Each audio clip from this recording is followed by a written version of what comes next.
네, 목소리가 너무 작네요. 다시 한번 할게요. 사랑합니다. 축복합니다. 네, 우리 사랑의 고백이 축복의 고백이 우리의 이 공동체 가운데 항상 넘쳐나는 그런 공동체가 되기를 소망합니다. 네, 여러분 21 혹시 아시나요? 네, 다행이네요. 너무 세대 차이가 날 줄 알고 그런데 이제 고3 친구들만 대답을 한 것 같아요. 네, 우리 21 하면은 유명한 곡들이 있죠. 그 중에 제가 알아보니까 이제 21의 유튜브 동영상 중에 제일 높은 조회수를 가지고 있는 곡이 바로 오늘 이 제목인 내가 제일 잘 나가라는 노래입니다. 가사를 보면요, 잘 보이나요? 네, 내가 제일 잘 나가라고 이야기하죠. 내가 제일 잘 나가. 누가 봐도 내가 좀 죽여주잖아. 둘째가라면 이 몸이 서럽잖아. 뭐 이렇게 이야기하는데요. 뭐 가사를 보면 좀 자신감에 가득 찬 이야기를 하는 것 같습니다. 세상에서 지금 이제 저 노래의 주인공이 어디에 있는지는 모르겠지만 그곳에서의 주인공은 바로 나인 것처럼 이야기하고 있습니다. 여러분들은 이 노래, 이 가사에 혹시 공감하세요? 제가 금방 이야기한 것처럼 내가 주인공이다 라고 생각하시며 살아가고 계십니까? 이 세상을 살아가다 보면은 우리는 남들과의 비교 속에서 살아갑니다. 여러분들이 자주 하는 인스타, SNS만 봐도 내가 그 SNS에 올라온 피드들, 스토리들을 보면서 나와 다른 모습을 살피고 나와 다른 것들에 대해서 생각하죠. 또 그런 이제 미디어에서만 그렇습니까? 학교 생활에서도 그리고 우리가 실제 세상을 살아갈 때도 우리는 모든 영역에 있어서 항상 비교하며 살아요. 사실 그렇잖아요. 여러분들도 부모님들이나 혹은 학교 선생님이나 나와 다른 사람을 비교하는 것, 이 부분에 대해서 굉장히 불편해하고 불쾌감을 느낄 것입니다. 왜 그럴까요? 주변에 있는 사람들을 보면은 부러워요. 그리고 그들이 가진 것을 보면은 상대적으로 나는 박탈감을 느끼기도 해요. 여러 많은 것들에 도전하든지 시험을 보든지 할 때 내가 원하는 결과, 좋은 결과를 얻지 못하면 하는 그런 생각 가운데, 염려 가운데 다른 사람들은 다 하는 것 같은데 왜 나는 하지 못할까? 이런 걱정 속에 우리는 살아가고 있다는 거죠. 이런 비교나 생각들이 우리 많은 사람들에게 가득합니다. 옆에 있는 우리 친구들, 사랑하고 축복한다라고 이야기했던 우리 친구들 가운데도 이런 비교나 생각들 때문에 보이는 모습과는 다르게 마음 가운데에 불편함 혹은 말 못한 이 많은 이 어려움들이 있을 거예요. 현재의 삶에 만족하기보다는 늘 무엇인가 나는 뒤처진다, 부족하다라고 엮이면서 나 스스로를 계속해서 깎아내리곤 하죠. 지금 내가 처해 있는 이 상황보다 더 잘 되었으면 좋겠고 더 좋아졌으면 좋겠고 우리 집이 이렇게 남들에 비해서 부족하고 모자란 것들을 나중에 내가 어른이 되었을 때는 더 채워줬으면 좋겠고 이런 생각들, 마음을 가지고 살아가는 친구들도 많이 있을 것입니다. 끊임없이 나를 채찍질하면서 그 가운데 많은 상처를 받기도 하죠. 내가 원하는 대로 사라지지 않는, 이루어지지 않는 모습들을 보면서 낙심하기도 합니다. 오늘 성경에는 자신감으로 가득 찬 인물이 나옵니다. 바로 바울입니다. 바울은 자신의 이야기를 해주고 있습니다. 바울은 참 대단한 사람이었어요. 바울은 이 빌립보서 3장에서 자신의 육체적 혈통이 매우 뛰어남을 이야기하고 있습니다. 빌립보서 3장 5절과 6절에 보면은 바울은 자신이 어떤 사람이었는가, 어떤 사람인가에 대해서 이야기합니다. 우리 빌립보서 3장 5절 6절 함께 읽어보도록 할까요? 함께 읽겠습니다. 시작.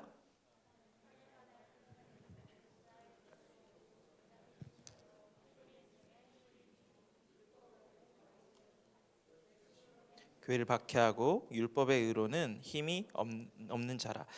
네, 여러분 이 빌립보서 3장 5절 6절의 이야기를 지금 봐서 무슨 말인지 이해가 잘 안 되시는 분들도 있겠지만 쉽게 이야기하면 나는 정통이야라고 이야기하는 거예요. 나는 정말 이 하나님을 정말 잘 믿어왔던 사람이야 라고 말하는 것입니다.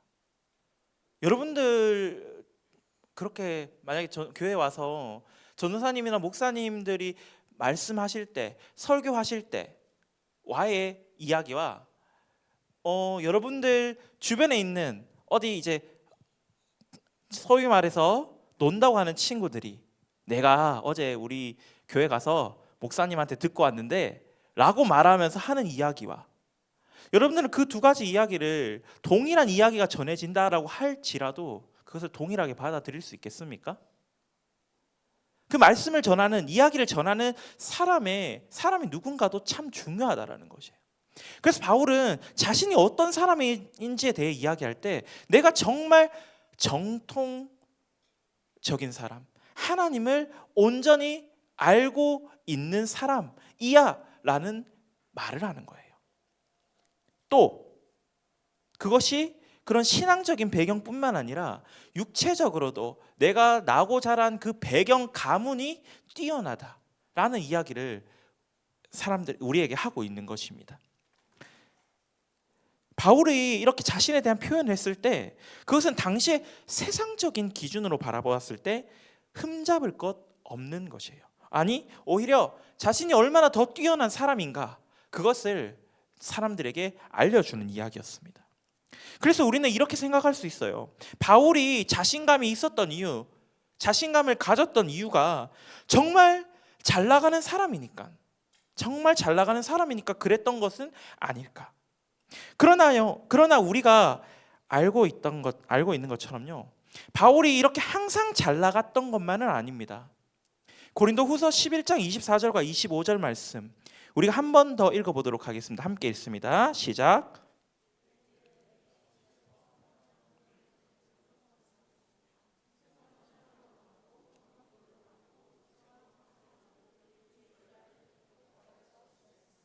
네, 아멘. 바울이요, 이 고린도후서에서 이야기하고 있는 것은 무엇입니까? 다 보면은 돌 맞고 태형에 처하고 물에 빠질 뻔도 하고 자신의 힘든 일을 이야기해요. 자신이 고난받은 일들을 이야기합니다. 그런데 이 고난, 힘듦은 어디에서 나온 거죠? 하나님을 따라 살아가다가 바울이 경험한 고난들입니다. 이 외에도 바울은 예수님을 믿는 사람들을 핍박하다 어떻게 됐습니까? 눈이 멀었죠. 사람들에게 돌 맞아 죽을 뻔한 이런 일들. 예수님을 만나기 전에는 바울은 처음 이야기했던 것처럼 정말 잘 나가는 사람이었을 수 있어요. 명예도 있고 세상적으로 어떻게 보면 가진 것도 있고. 하지만 예수님을 만나고 난 바울은 그로 인한 어려움이 가득했다라는 것입니다. 그러나 바울은 그 자신이 처한 어려움의 상황 가운데에서도 만족을 이야기하고 있습니다. 우리 빌립보서 4장 11절 말씀, 우리 읽었던 말씀인데요. 한 번 더 읽어보도록 하겠습니다. 함께 읽도록 하겠습니다. 시작. 내가 궁핍함으로 말하는 것이 아니니라. 어떠한 형편에든지 나는 자족하기를 배웠노니. 아멘. 바울이 이 이야기를 하고 있는 상황은요, 옥중에 있을 때예요. 로마 감옥에 끌려가서 수감되어 있는 상태였습니다. 재판을 기다리고 있었죠. 낙심할 수 있습니다. 걱정될 수 있습니다. 재판의 결과가 어떻게 나오게 될지는 알 수 없어요. 그런 상황에서도 그는 비천할 때도 풍족할 때도 궁핍할 때도 심지어 내가 지금 이 투옥된 이 상황 가운데에서도 자족하기를 배웠다라고 말하고 있죠. 누구나 좋은 상황, 풍족한 상황에서는 내 상황에 자족하고 만족하며 살아가는 것은 할 수 있습니다. 누구나 그런 것을 할 수 있어요. 그러나 바울은 그 상황에서 내가 자족함을 배웠다라고 말하고 있습니다. 여기서 말하는 이 나는 자족하기를 배웠다라는 이 문장은요, 당시 바울이 어떤 의도로 썼는가 그 문장을 직접 살펴보았을 때 나를 강조하는 표현으로 나와요. 그러니까 모든 사람들에게 똑같이 풍족한 상황, 궁핍한 상황, 그 감옥 가운데 투옥된 상황, 이런 나와 동일한 상황과 조건이 주어지더라도 그들이 나와 동일한 상황 중에 있는 그들이 배웠든 안 배웠든 그건 모르겠고 아무튼 간에 나는 배웠다라고 말하는 거예요. 많은 사람들이 풍족하고 만족할 수 있는 상황에 당연히 누구라도 그렇게 행할 수 있지 않느냐라고 질문할 수 있음에도 바울은 그 상황 가운데 나는 분명히 배웠다라고 말하는 것입니다. 바울에게 주어졌던 상황이 무엇이었을까요? 빌립보서 4장 10절에서 내가 주 안에서 크게 기뻐함은, 또 빌립보서 4장 4절에 주 안에서 항상 기뻐하라. 3장 1절에 나의 형제들아 주 안에서 기뻐하라. 바울은 자신에게 주어진 그 상황, 여러 많은 상황들이 주어졌음에도 그 가운데 바라보았던 것, 생각했던 것, 기억했던 것은 바로 기뻐함, 자족함이 주님 안에 있는 것이었습니다. 물질이나 환경과 같은 그런 조건들이 주는 만족함, 유익이 아니라 그리스도께서 주 안에 있을 때 나의 주 하나님이 주시는 그 만족과 기쁨, 그것이 바울이 배웠던 기쁨이며 만족이었던 것입니다. 그래서 바울은 마지막으로 이렇게 이야기합니다. 내게 능력 주시는 자 안에서 내가 모든 것을 할 수 있느니라. 아무리 나의 능력을 개발하고 내 힘으로 할 수 있는 것이 많아 보일 수 있습니다. 풍족하고 만족하는 상황이 내게 있으면 지금 나에게 주어지는 어떤 상황도 내가 다 해낼 수 있으니까요. 하지만 바울은 그 상황 가운데에서도 모든 것이 주님에게서 내게 능력 주시는 자 안에서 가능하다라고 말하는 것입니다. 바울이 모든 것을 할 수 있다라는 이 이야기, 이 자신감은요, 세상의 기준이 아니었습니다. 물론 바울이 세상의 기준으로도 많은 것을 가졌습니다. 하지만 바울은 자신이 가졌던 그 세상의 것들을 자랑하지 않았어요. 오직 예수 그리스도만을 자랑하였던 것입니다. 주님 안에 내가 거할 때 내가 모든 것을 할 수 있는 것이 바로 바울의 자신감이었고요, 나와 함께하는 예수가 자신의 자신감이었던 것입니다. 바울이 말했던 이 내가 제일 잘 나가, 자족하는 마음은요, 세상의 기준이 아니라 어떤 상황에도 내가 만족하고 그 모든 순간에도 하나님께서 나와 함께 하신다라는 그 믿음에서 나온 것이었습니다. 그런 그가 자신이 가진 이 모든 유익한 것을 예수 그리스도를 위해 해로운 것으로 여기는, 오직 그리스도를 아는 지식만이 나에게 가장 유익한 것이라고 말하죠. 또 골로새서 1장 16절에서도 만물이 그를 위하여 창조되었다라고 선언하고, 빌립보서 1장 20절에서도 살든지 죽든지 내 몸에서 그리스도가 존귀하게 되기를 원한다라는 그 고백이 바울의 가운데 있습니다. 삶의 모든 순간 가운데, 심지어 이 죽음의 순간 앞에서도, 어찌 될지 알지 못하는 그 답답한 상황 앞에서도 예수님을 가장 귀한 분으로 높여드리는 것, 그것이 바로 우리가 살아야 할 이유라고 말합니다. 주님 안에서 만족함을 누리며 살아가는 것이 주님을 높여드리는 것이다 라고 이야기하죠. 그런데 감사한 것은요, 바울이 이렇게 이야기하였지만 사실 우리는 이 삶을, 이 모습들을 지켜가고 살아가는 것이 쉽지 않아요.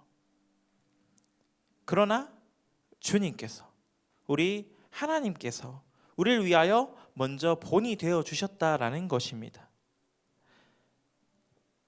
나의 아버지, 나의 사랑하는 아버지와 가장 큰 유익을 누리고 가장 큰 만족을 누리며 가장 가까운 가운데 거하는 그 하나님의 아들인 예수 그리스도께서 가장 궁핍하고 비천하고 낮은 자리, 심지어 자신의 아버지와 끊어지는 그 자리 가운데 기꺼이 처하셨다라는 것입니다.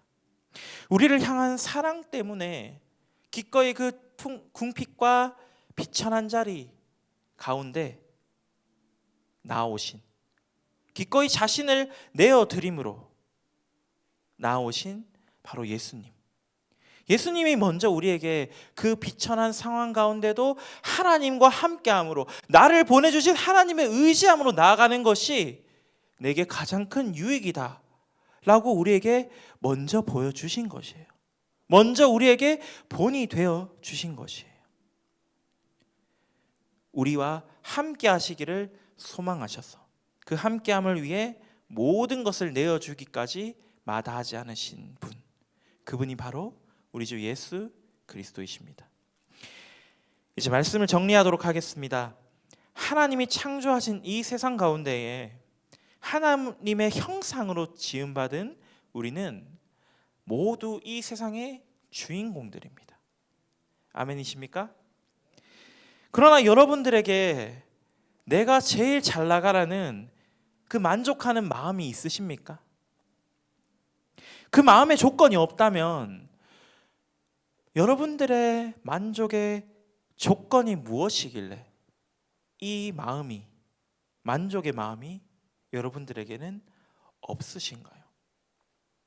나의 만족의 그 조건이 학교의 시험 성적이나 진로의 고민들, 친구들 사이의 관계에서 소위 말해 잘 나간다라는 그런 평을 받는, 그것이 나의 만족의 조건입니까? 명예, 돈, 이런 것들이 나의 만족의 조건입니까? 앞서도 이야기했지만 하나님이 분명히 우리에게 허락하신 만족의 조건은 바로 주님 안에 살아가는 기쁨입니다. 이 만족의 조건이 여러분들에게 가득하여지는, 그 우리의 마음 가운데 새겨지는 그런 축복이 여러분들 가운데 가득하기를 소망합니다.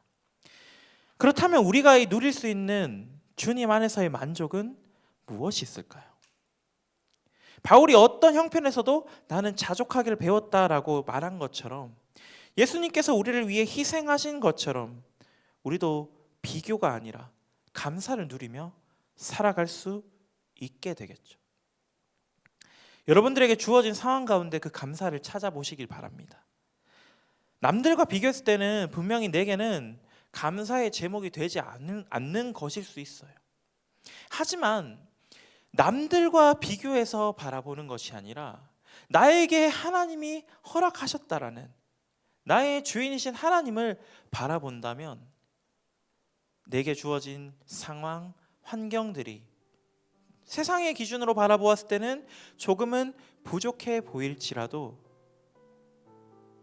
감사의 거리들, 하나님이 나와 함께 하신다라는 그 사실이 인정되어지는 것이 되어질 수 있습니다. 또 여러분들 SNS에 가서 쇼츠 많이 보시잖아요. 그것을 통해 우리 여러분들 대리 만족도 많이 느끼죠. 내가 경험하지 못한 것, 보지 못한 것들을 많이 보기도 하지만 쇼츠가 우리에게 주는 상대적 박탈감은 너무나도 큽니다. SNS를 사용하는 데 있어서 나의 습관들을 돌아보면서요, 우리에게 자극을 주는 그런 컨텐츠들이 아니라 하나님의 말씀을 살펴보고 하나님의 사랑을 소개하는 그런 컨텐츠들을 우리가 좀 더 가까이 해봅시다. 그것이 하루아침에 바뀌고 해결되어지는 것은 아닐 거예요. 그러나 여러분, 한 걸음부터 시작하는 것입니다. 처음 한 번부터. 우리 이따가 예배 마치고 집에 갈 때 차 타고 가든지 지하철을 타고 가든지 버스 타고 가든지 여러분들 가다 보면은 다 핸드폰 할 거잖아요. SNS 할 거잖아요. 그때 내가 매일 보던 가십거리들, 내가 매일 보던 게임의 무슨 이제 쇼츠들, 이런 거 보는 게 아니라요, 오늘 나에게 주신 하나님의 말씀은 무엇일까? 오늘 하나님이 나를 향하여 하고자 하는 말씀은, 내가 이 세상을 살아가며 오늘 하루 붙들어야 할 것은 무엇인가? 한번 묵상하는 시간을 가지면 좋겠어요. 그 쇼츠의 내용들에도 그런 묵상의 거리들이 참 많이 있잖아요. 여러분들이 찾아보지 않아서 그렇지만. 그리고 어떤 상황 가운데도 나의 만족이 예수님 안에 있음을 기억하면서 예수님께 붙들려서 예수님과 함께 살아가기를, 매일매일 삶의 순간 가운데 고백하기를, 그 삶의 순간에 새겨보는 우리들이 되기를 원합니다. 바울의 이야기처럼 우리도 하나님으로만 만족할 수 있게 되기를 기도합니다. 우리의 삶 가운데 오로지 예수 그리스도만으로 자족하는 저와 사랑하는 우리 파워고등부 친구들이 되기를, 그리고 이 자리 가운데 함께 하시는 모든 성도님 되시기를 간절히 기도합니다. 우리 함께 찬양하도록 하겠습니다. 모든 상황 속에서 우리 함께 찬양하겠습니다.